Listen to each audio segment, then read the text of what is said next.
3 ముక్కల రాజధాని ప్రకటించిన తర్వాత విశాఖపట్నం అభివృద్ధి చెందిందా? లేదు. కర్నూలు అభివృద్ధి చెందిందా? లేదు. జగన్ రెడ్డి గారు వచ్చిన దగ్గర నుంచి సమస్యలు తిన్నాము, పండుగలు జరుగుతున్నాము, కనీసం ఒక్క పరిశ్రమ వచ్చిందా?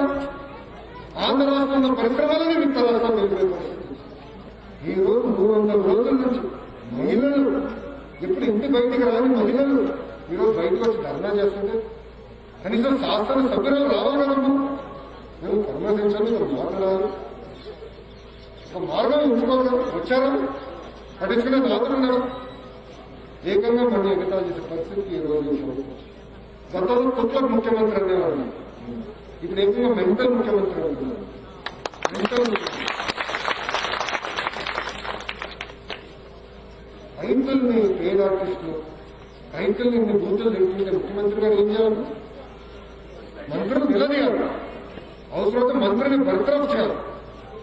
ఆయన ఒక ఆనందం, ఇంకా తిట్టండి, ఇంకా తిట్టు రైతుల్ని తిరుగుతాడు, చాలా నవ్వుతాడు ఆయన. ఎంత ఎక్కువ తిడితే ప్రజల్ని రైతులను తిడితే ఆయన సంతోషం, నాకు అర్థం. అందుకే మెట్లైనా అనిపించింది నాకు. చాలా బాధ వేస్తుంది. ఇట్లాంటి ముఖ్యమంత్రి ఎందుకు వచ్చారు ఆంధ్ర రాష్ట్రం నిజం బాధ.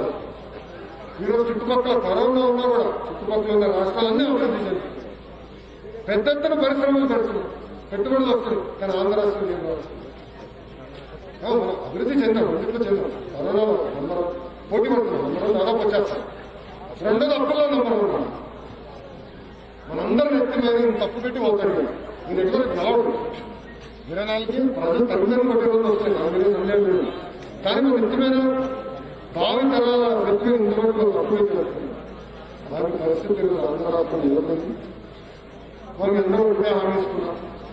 అమరావతి కాదు కదా, అమరావతి గెట్టపై మన గట్టిని కూడా పీకలేని పరిస్థితులు జగన్